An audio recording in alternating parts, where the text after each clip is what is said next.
That's one reason we undertook our historic affiliation almost 3 years ago. Tonight's event is co-hosted by 4 outstanding organizations along the Drexel: Conservation Pennsylvania, the Keystone Energy Efficiency Alliance, the League of Women Voters, and Penn Environment. Thank you all for your collaboration. Please join me in welcoming our friend Dave Davies. Thank you so much, everyone, and thank you, candidates. It's so exciting to see so many interested and committed observers here, as well as, of course, the candidates. Serving her 4th term as a Lebanon County Commissioner. She served as President and Chair of the County Commissioners Association of Pennsylvania. She's owned a small business and is a conservationist who served 25 years as President of the Swatara Watershed Association. How would you approach protecting communities and our environment as shale gas drilling proceeds, if indeed it should? Balanced energy portfolio. That means we need everything that we can, including hydrogen and solar and wind and, yes, gas. But we have to do it right. Marcellus drilling has been around for 100 years. I don't understand why we don't have any regulations on the fracking to date, but I think that we have to step up to the plate and make sure that that's done. We need our conservation districts back inspecting the fields. They're already out there anyhow for conservation plans on many of the farms, and they can call in the experts from DEP when they find something. I'm sorry, I don't understand your sign. 30 seconds. 30 seconds, oh, thank you. Now I can get to read it. Yeah, my apologies, first question. At any rate, I do support a 6% Marcellus shale tax, and I think that that is the average of all 30-some states that have a Marcellus shale tax. The energy companies are not going anywhere. We need to close the Delaware loophole, etc. Thank you. We need to increase more funding. We need more funding. Yes, actually, I was up on the steps of the state capitol, and I was lobbying. Oh, thank you. I was lobbying for the state parks a couple of years ago. My family and I went up, and we had a really nice time where we lobbied for state parks, because we have Swatara State Park, Memorial Lake State Park in Lebanon County, and Swatara State Park has not been completed. They say there's no funding. I'd like to see that park done. It was part of Project 70 under Maurice Goddard, the former DEP secretary. So he wanted a park within 25 miles of every citizen, and ours is still not done, but our land was condemned. The land taken off the tax rolls, and our people are picking up the tab all this time. I believe that we need to plant more trees, first and foremost. I think that a natural thing to do is plant something that absorbs the carbon dioxide, etc. But I also believe that energy audits are essential. At Lebanon County, we're into our 2nd energy audit with Honeywell, and they have saved us so much money. Our heating bills have dropped, our water bills have dropped. We're saving tens of thousands of dollars a year on water bills. It's crazy. So if we do those sorts of things, we have fewer emissions leaving those buildings, going into the air. We're burning less fuel. But also, there are things that are being done by our housing authorities, and they're doing weatherization programs of old buildings, because there are people who can't afford to weatherize their homes. Things like that, I think, are also important. We can't overlook those things as well. Thank you.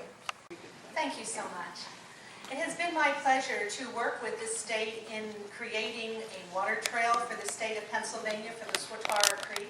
And in addition, every year for 25 years now, I've organized with my colleagues on the Swatara Watershed Association a canoe and litter cleanup, where we actually leave the river better than we found it. We have pulled out tons and tons of litter and tires and tried to make our drinking water cleaner. We do that as volunteers. None of us gets paid. I've helped to do an oral legacy, interviewing many of the people in our community about our history, and we wrote a book, Envisioning an Environmental Legacy for the Swatara. It's online.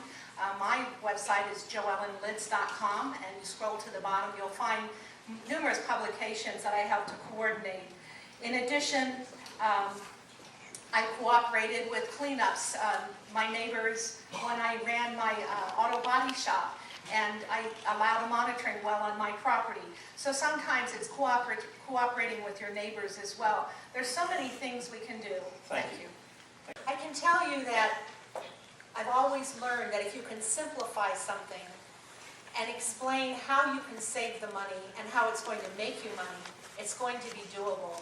So I really think a one-page paper, whatever program it is that you're putting out there, show the businesses, show the governments how this is going to save them money by making their building more energy efficient. The energy audits are certainly a way to do that, but there are other things that are out there that we can incorporate that we're just not aware of yet.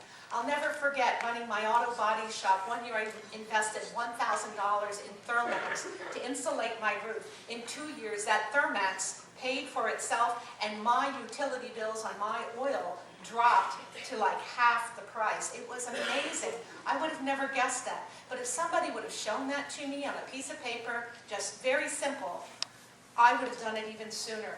But I think everybody needs to know how it's going to hit their pocketbook. You're not going to have to sell it. They're going to be knocking down your doors to get it done. What I would like to do is hold an energy summit once elected governor in the first 90 days, and perhaps several around the state so that more and more people can participate, so that we can come up with simpler formulas. It's too complicated.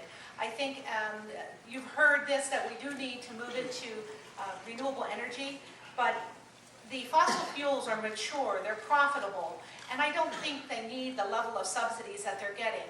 On the other hand, energy like wind and solar, geothermal, they're newer and they could use the help so that everyone is competing at the same level. Thank you.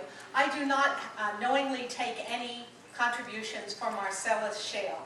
I think that the Delaware loophole that I'd like to close and a bunch of the other things I proposed, I think they're a little bit scared of what I might do. I'm going to be very tough on them.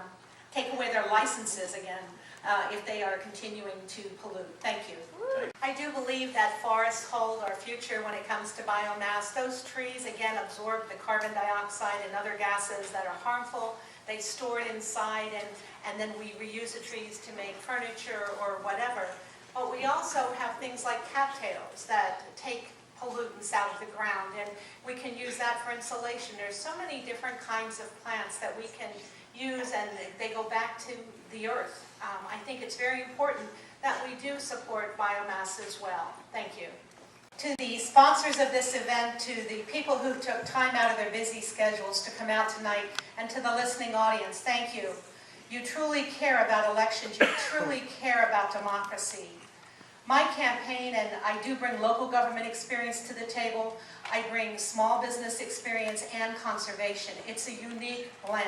Some of the things I say might not be all one-sided. I try and look at all sides. My campaign is about economy-boosting jobs, and we find those in roads and bridges, in our water and sewer, in our schools, and in energy. I propose summits with the multiple tracks in order to produce a blueprint, a white paper, if you will, including House and Senate members in these different organizational structures so that we can come up with something that everybody has buy-in, and we can carry that forward to have a prosperous Pennsylvania. Thank you.